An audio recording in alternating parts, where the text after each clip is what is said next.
قرب قیامت میں اللہ کے نبی صلی اللہ علیہ وسلم نے فرمایا قرب قیامت کی ایک علامت یہ ہے کہ لوگ زمین میں دھنسیں گے.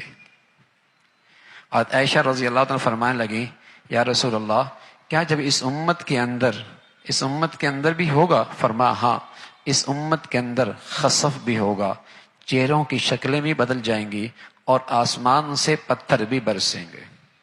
پہلی امتوں میں تو یہ تھا کہ پوری امت اس عذاب میں شریک تھی، لیکن اس امت میں پوری امت پہ نہیں ہوگا. انفرادی علاقے، محفلیں، بعض جگہیں، بعض مقامات زمین میں دھنس جائیں گے، شکلیں ان کی مسخ ہو جائیں گی اور آسمان سے پتھر ہوں گے.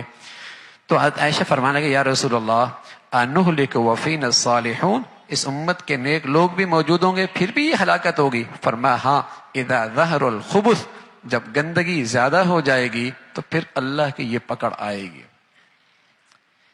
پھر رسول اللہ صلی اللہ علیہ وسلم نے اپنی زبان میں بتایا کہ یہ خسف کب ہوگا، زمین میں دھنسنا قرب قیامت میں کن گناہوں پر ہوگا؟ تو فرمایا المجاہرہ بالغناء والرفث، جب ناچ گانا کھلے عام ہونے لگ جائے گا، جب ناچ گانا کھلے عام ہو جائے گا، والمغازف، اور آلات موسیقی کھلے عام ہو جائیں گے، وشرب الخمور، اور شرابیں کھلے عام پی جائیں گی.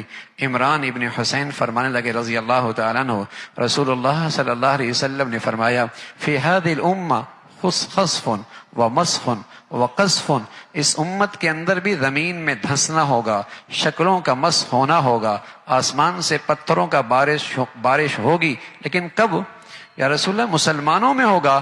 آپ نے فرمایا ومتى ذلك، اس کے علاوہ کون، اور اس کے علاوہ کس پر؟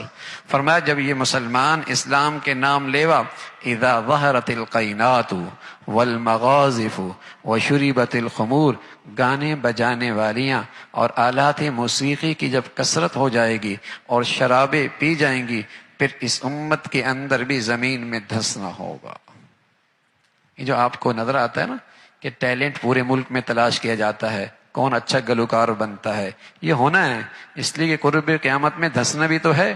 جب تک یہ ٹیلنٹ تلاش نہیں ہوگا اس وقت تک یہ عام کیسے ہوگا؟ ٹیلنٹ تلاش کیا جاتا ہے نا، اور دانش گاہوں کے اندر، تعلیمی گاہوں کے اندر بھی کلاسز دی جاتی ہیں. اس نسل کو اب اسی کی ضرورت رہ گئی ہے. ناشتہ کہتا ہے، گاتا کیسا ہے. پہلے میں اپنے بچوں کو اللہ کا نام سکھاتی تھی، اور جب وہ گنگناتا ہے تو کہتے ہیں بچے میں ٹیلنٹ بہت ہے. جب وہ گنگناتا ہے اماں کے سامنے ناچتا ہے، ٹیلنٹ بہت ہے. پہلے مائیں بسم اللہ پڑھاتی تھی، اللہ کا نام سکھایا کرتی تھی، اللہ کی بات سکھایا کرتی تھی. پوری کوشش ہوا کرتی تھی ماؤں کی کہ بچے کی زبان سے سب سے پہلے اللہ کا نام لے، اور اللہ کرے اس کی برکت سے آخری کلمہ بھی اللہ کا نام کا ہو اور اللہ کے نبی کی بشارت ملے کہ سیدھا جنت میں چلا جائے. لیکن اب کیا ہے؟ مائیں بچوں کو جب سینے سے لگاتی، چھاتی سے لگاتی تو ان کی تربیت کرتی تھی. حسبی ربی جل اللہ ما فی قلبی غیر اللہ نور محمد صلی اللہ لا الہ الا اللہ لا الہ الا اللہ. دودھ پلا رہی ہوتی اور ان کے کانوں پہ ہاتھ رکھ کے انہیں یوں لوریاں دے رہی ہوتی، اور ان کے زبان سے یہ الفاظ ہوتے تھے تاکہ بچے کے دل کی دنیا میں یہ چیزیں نقش ہو جائیں. اور جب وہ زبان کھولے تو اللہ کا نام لے، زبان کھولے تو اللہ کا نام لے، اللہ کا نام لے. اور آج میرے عزیزو ابھی اس کی 2.5 سال کی عمر نہیں ہے، 3 سال کی عمر میں آپ نے تعلیمی ادارے میں بھیج دیا، وہاں اسے موسیقی کی کلاس سکھائی جا رہی.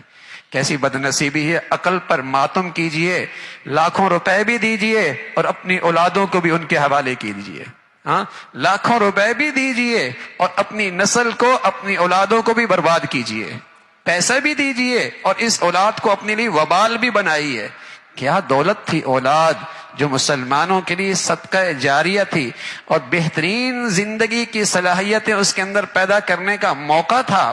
کیا بڑی دولت تھی کہ مسلمان اس میں سرمایہ کاری کرتا، اپنے وسائل لگاتا، اپنی صلاحیتیں لگاتا، اپنی توجہ دیتا، تاکہ اس سرمایہ کاری سے ایسی چیز بنے کہ کھربوں سال کی زندگی میں اس کے لیے صدقہ جاریہ بنے، اور دنیا کے چند ٹکوں کی خاطر اس کی آخرت بھی برباد کرتا ہے اور اپنی بھی آخرت برباد کرتا ہے، اپنی بھی آخرت برباد کرتا ہے. تو رسول اللہ صلی اللہ علیہ وسلم نے فرمایا اس امت میں خسف ہوگا جب آلات موسیقی اور گانا بجانا اور ناچنا عام ہو جائے. شریف گھرانوں کی عورتیں، ہاں شریف گھرانوں کی شادیاں، وہاں بھی اسٹیج اب سجتا ہے. جہاں ان کی نسلوں میں کبھی تصور بھی نہیں تھا کہ ان کی شادیوں کے اندر بھی اسٹیج پہ یہ سب کچھ ہوگا، لیکن ہو رہا ہے. یہ سب کچھ ہو رہا ہے اور آگے بڑھتا چلا جا رہا ہے. تو ہاں ہوگا، اس لیے کہ کبر قیامت میں زمین میں دھسنا بھی تو ہے، مرنا بھی تو ہے. ہاں یہ قیامت کی شکل بھی پوری تو ہونی ہے. اللہ رب العزت ہمیں، ہماری نسلوں کو، ہماری اولادوں کو ان فتنوں سے اور ان گندگیوں سے ہمیشہ محفوظ فرمائے، اور اللہ اپنی ناراضگی سے، غضب سے ہمیشہ محفوظ فرمائے.